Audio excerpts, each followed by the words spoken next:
Hola. Hoy vamos a sumergirnos en un documento oficial venezolano. Tenemos aquí extractos de la Gaceta Oficial número 43203. Es del lunes 1 de septiembre de 2025. Correcto. Una gaceta reciente, digamos. Exacto. Y bueno, es una compilación de actos administrativos, nombramientos, traslados, resoluciones. Vienen sobre todo del Ministerio del Poder Popular del Despacho de la Presidencia y también del Ministerio Público. Ujú. Y hay un detalle curioso. La propia Gaceta trae información sobre sí misma, sobre su base legal. Sí, eso es interesante. Se explica a sí misma. Pues sí. Nuestra misión aquí hoy es desgranar un poco estos movimientos. ¿Qué nos dicen? ¿Cómo funcionan por dentro estas instituciones? Entender la maquinaria, ¿no? Eso es. Y también qué papel juega la Gaceta como vehículo de comunicación del Estado venezolano. Vamos a verlo. Perfecto. Adelante. Empezamos por el Ministerio del Poder Popular del Despacho de la Presidencia. En concreto, una providencia administrativa, la número 0362-2025. La emite la Fundación Centro Nacional de Estudios Históricos, el CNEG. Vale, una fundación adscrita a Presidencia. Sí.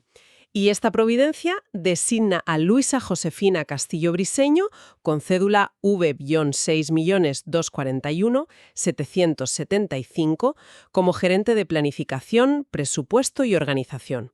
Un cargo de gestión. Ujú. Firma el documento el presidente de la Fundación, Omar Edmundo Hurtado Rayuxen. Y los extractos nos recuerdan que él fue nombrado en febrero de 2024. Salió en la Gaceta 42.826. O sea, que lleva ya un tiempo en el cargo. Sí. Y otro detalle. La designación tiene efectos desde el 16 de agosto de 2025, aunque, como decíamos, se publica en Gaceta el 1 de septiembre. Ese pequeño decalaje es normal. Pero fíjate, este primer acto ya nos muestra, varios aspectos clave.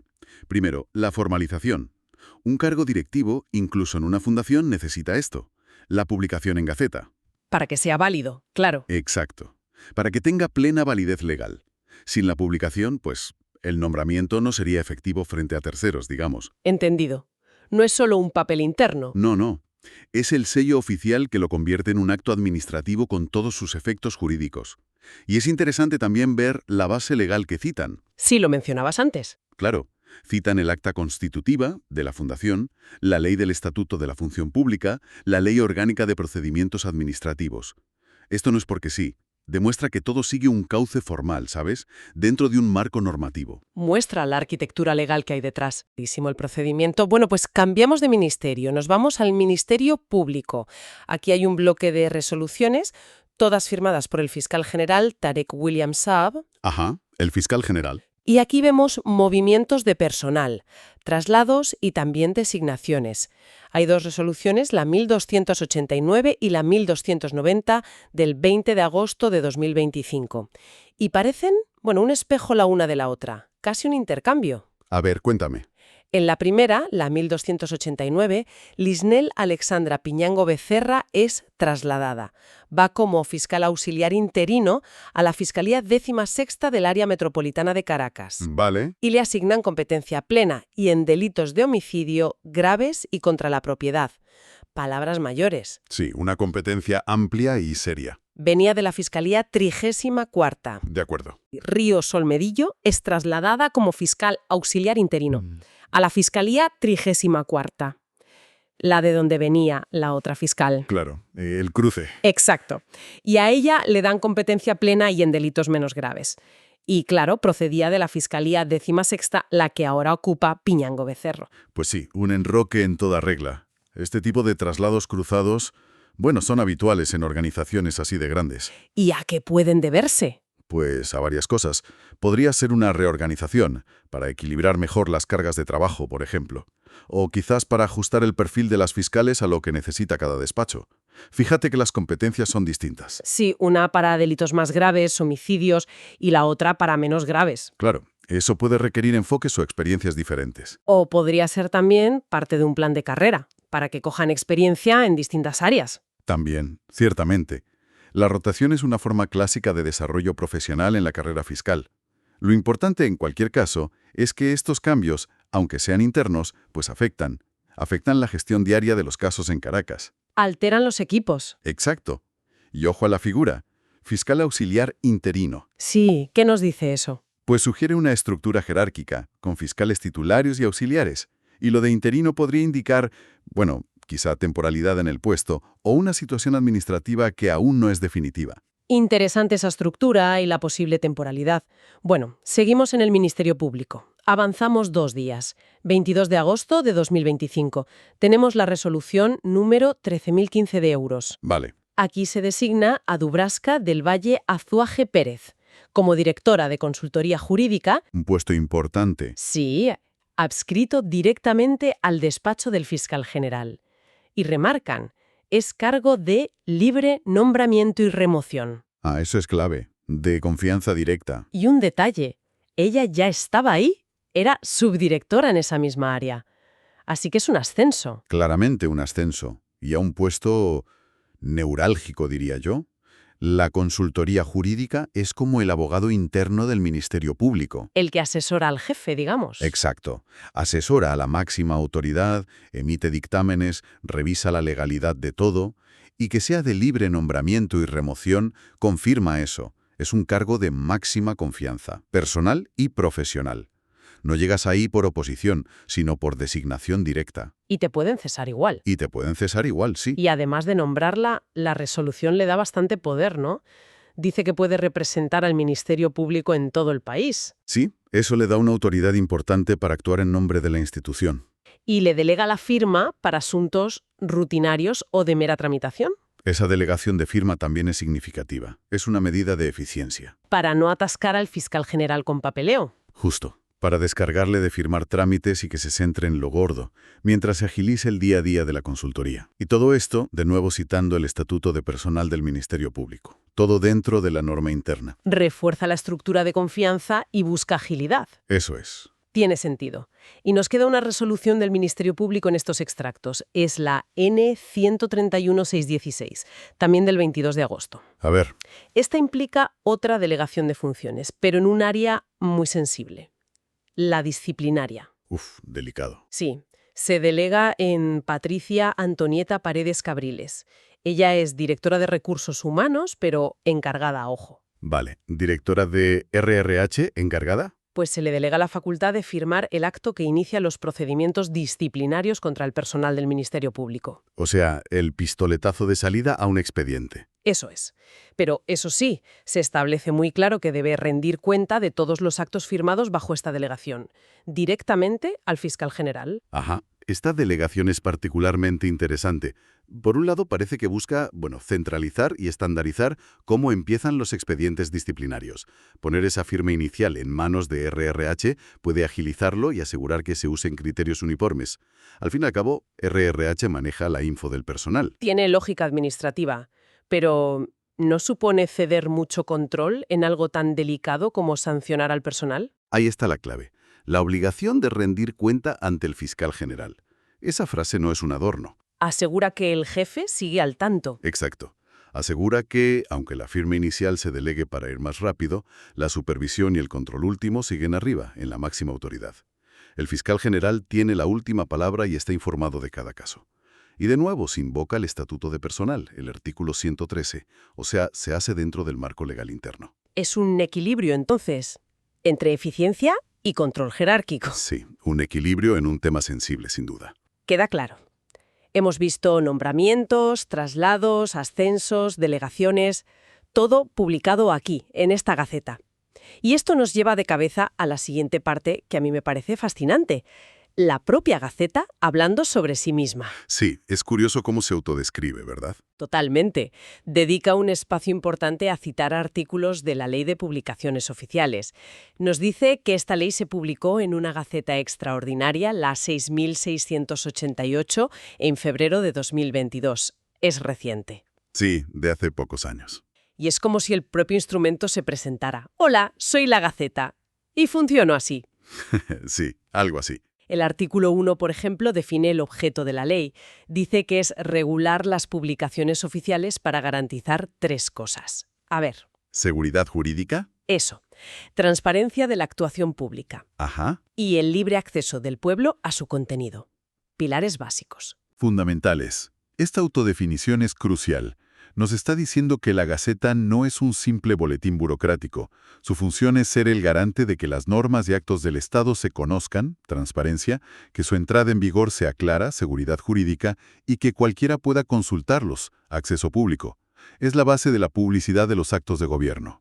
Luego, el artículo 4 confirma el nombre, Gaceta Oficial de la República Bolivariana de Venezuela, y añade un dato histórico curioso, que mantiene el nombre original de 1872. Más de 150 años. Sí, una barbaridad. Ese guiño histórico, refuerza la idea de continuidad institucional. A pesar de cambios políticos y demás, el vehículo formal de publicación mantiene una identidad muy antigua. Le da peso simbólico. Y llegamos al artículo 8, que define los efectos jurídicos. Dice que la publicación en Gaceta otorga carácter público y fuerza de documento público. Clave. Y subraya algo importante. Es requisito indispensable para que los actos de otros poderes, electoral, judicial, surtan efectos generales. Este es el meollo de la cuestión. Aquí se consagra legalmente lo que decíamos antes. Que sin Gaceta no hay paraíso legal. Jaja. Bueno, dicho así. Pero sí, la Gaceta es la condición para la existencia jurídica y la eficacia de muchos actos del Estado. Piensa en una sentencia general, una norma electoral, los nombramientos que hemos visto. Hasta que no salen aquí, formalmente no existen para el ordenamiento jurídico en términos de obligatoriedad general. Es como el interruptor que activa su validez legal.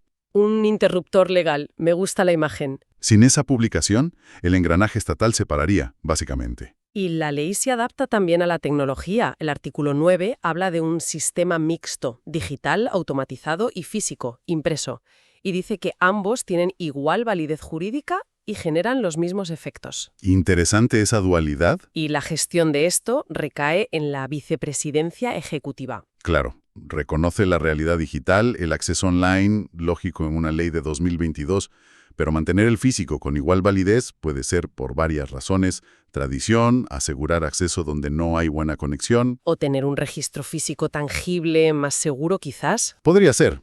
La cuestión clave es si en la práctica los dos formatos son igual de accesibles y si el digital cumple de verdad con esa transparencia y acceso universal que dice la ley, y que lo norme la vicepresidencia ejecutiva, pues indica un control centralizado de este instrumento. Control y también gestión económica. El artículo 15 señala al Servicio Autónomo Imprenta Nacional y Gaceta Oficial. La INGO. Eso. Este organismo no solo imprime y publica, sino que puede oficializar publicaciones y, ojo, establecer los precios públicos. Ajá. Por venta de ejemplares impresos, certificaciones, suscripciones, servicios digitales. Esto nos recuerda que la Gaceta, además de su función jurídica, es una entidad administrativa, con su estructura y sus ingresos. Y claro, la capacidad de poner precios al acceso a información oficial, sobre todo certificaciones o servicios digitales, puede chocar un poco con ese principio de libre acceso del artículo 1. Dependerá de cuánto cueste. Es un punto. Y para rematar, la Gaceta se vuelve súper práctica en esta parte. Da la dirección física de la Imprenta Nacional en Caracas, esquina Urapal en La Candelaria. Para ir a la oficina, vamos. Sí. Detalla cómo obtener gacetas certificadas de naturalización. Tienes que ir en persona o con autorización notariada o poder. Trámites específicos. Y hasta pone las cuentas de redes sociales. @oficialgaceta, @oficialimprenta. Son detalles que, humanizan un poco la institución. Muestran que hay una oficina, procedimientos y hasta presencia en redes. Buscan difusión, cercanía, quizás. Y el último dato práctico, el coste. Dice que esta gaceta concreta, de 4 páginas, vale el 6,85% del valor de la unidad tributaria vigente. Ah, la unidad tributaria. Para quien no lo sepa, es un valor de referencia que se actualiza en Venezuela y se usa para calcular impuestos, multas, tasas. Y costes de trámites, como este. Así que el precio de la gaceta varía según esté la UT en ese momento. Exacto. Es una forma de indexar el precio. Aunque sin saber el valor exacto de la UT en septiembre de 2025, no podemos decir si ese 6,85% es mucho o poco para el ciudadano que necesite comprarla. Pero sí confirma que el acceso físico o certificado tiene un coste, regulado por el Estado. Bueno, pues hemos desgranado bastante, ¿no? Nombramientos, traslados, delegaciones y hasta la Gaceta explicándose a sí misma. Si tuviéramos que resumir las claves de esta inmersión, ¿qué destacaríamos? Yo diría que hemos visto dos niveles. Por un lado, la microhistoria administrativa, ¿no? Los movimientos concretos de personas. Reflejan la gestión interna, las relaciones de confianza, como ese cargo de libre nombramiento. La búsqueda de eficiencia, con las delegaciones de firma. La estructura jerárquica también, con los fiscales auxiliares interinos. Eso es, dentro de presidencia y sobre todo del Ministerio Público. Son como las piezas que se mueven en el día a día del aparato estatal. Vale, ese es un nivel. ¿Y el otro? El segundo nivel sería la perspectiva más amplia, el papel fundamental de la Gaceta. Lo que hablábamos del interruptor legal. Precisamente. Más allá de los actos concretos, lo más revelador es cómo este documento es el pilar de la formalidad jurídica y administrativa en Venezuela. La propia Gaceta, al citar su ley de 2022, subraya su función: dar publicidad, seguridad jurídica y validez a los actos del poder. Hemos visto la teoría, la ley y la práctica, los nombramientos publicados, funcionando juntos. Sin este mecanismo de publicación. Pues la maquinaria estatal no podría operar de forma ordenada y legalmente vinculante. Es el diario oficial donde queda registrada la vida formal del Estado. Ni más ni menos. Entonces, seguir la Gaceta no es solo para abogados o funcionarios. No, que va. Para cualquiera que quiera entender de verdad cómo funciona el Estado venezolano, qué decisiones se toman, quién las toma, con qué base legal. La Gaceta Oficial es una fuente primaria insustituible. Te permite ir más allá de los titulares de prensa o los discursos. Ver la letra pequeña de la administración. Exacto, los nombramientos clave, las nuevas normas, las competencias que se dan.